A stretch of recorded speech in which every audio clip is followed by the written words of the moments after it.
Hi, Matt. How you doing? Thanks for helping my project. Yeah. Could you just say a little bit about yourself? My name is Matt, and I was born and raised up in North Texas, and we moved down here to Houston about 20 years ago. So here I am fishing. That's awesome. It's a beautiful day too. The weather has gotten just right. Oh man, it's beautiful out here. It really is. Yeah. Well, I guess first off, did you know that NASA's planning to send astronauts back to the moon? I heard. Actually, the church I go to has a lot of people that work at NASA. Oh wow, okay. So yeah, I heard they're looking forward to going back to the moon. What do you think about it? I think it's. I mean, man, that's a really good question. I think it's pretty neat. I mean, I think it's. It's been what, 30, 40 years? 50. Oh my Last gosh. one was So like it's been 72. that just blows me away, that just the thought that they were able to do it back then, and that it's taken a while for us to do it now. But I think it's pretty neat. What do you think about the future of humanity? If you were to look forward like 200 years, do you think we've expanded beyond the Earth, or we're still just sort of only on the Earth? I think my viewpoint is a little bit different because I'm a Christian, and I think Jesus is going to come back before that time.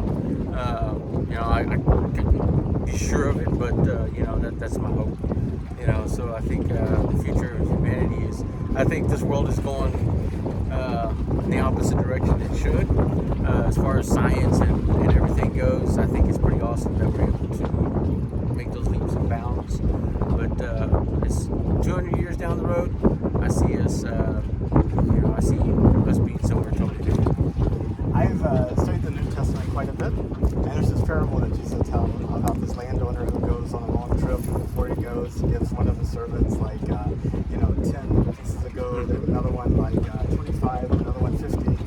And then after he comes back, the guy that turned it into 50 turns it into 100, and the guy that turns it into 25 turns it into 50, and the guy that got 5 or 10 said, "I'm so afraid of losing it, I just buried it." And the landowner says, that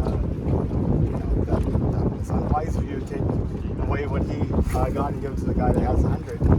And my interpretation of that, and I'd be kind of interested in yours, is that we're expected to kind of develop ourselves as much as we can, use the resources that we have.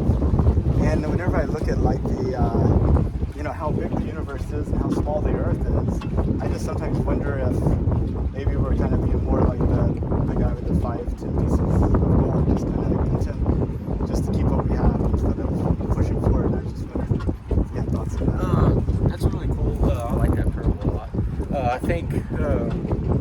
I think the gifts and talents that he's given us is unique. I think, and also is we can work together with those, and I think everybody working together can strive for new things.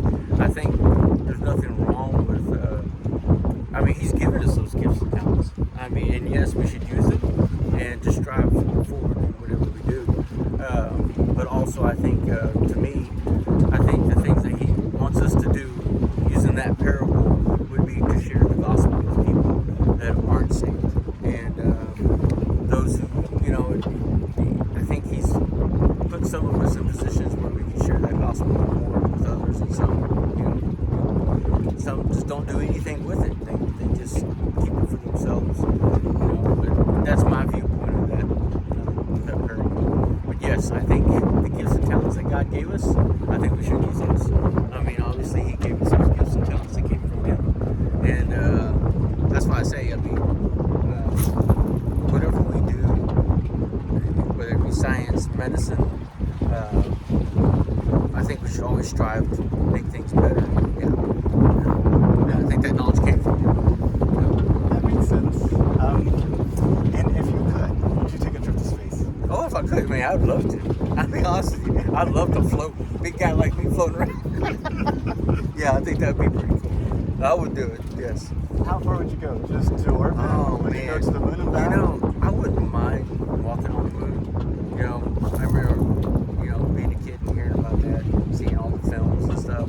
I just always thought that was pretty neat. And now that I live here in Houston and meet a lot of these guys that actually work there, it's pretty amazing. I'd love to go to the moon. Yeah, I don't know if I'd want to stay there very long, but I'd like to see it and step on it and be like, come home and be like, I stepped on that. Exactly. That that's what blows me away. You look up there, you're like, look up there.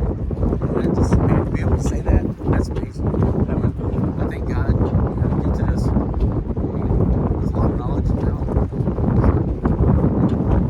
But I think his ultimate goal for us is to come to the saving knowledge of his Son, Jesus Christ. He expects us to share that with everybody, everywhere, as much as we possibly can. That makes sense. Yep. Well, Matt, I really appreciate your time. Thank you so much. Appreciate you. It's a cool little thing you're doing. So, God bless you. Do you know about Jesus? I do. You do? Okay. Are you a Christian or? This Hard may be for you to believe? This may be a lot longer discussion, but I'll do my interview with you now. yeah, absolutely. I'm going to cut this off. Okay, go ahead. So.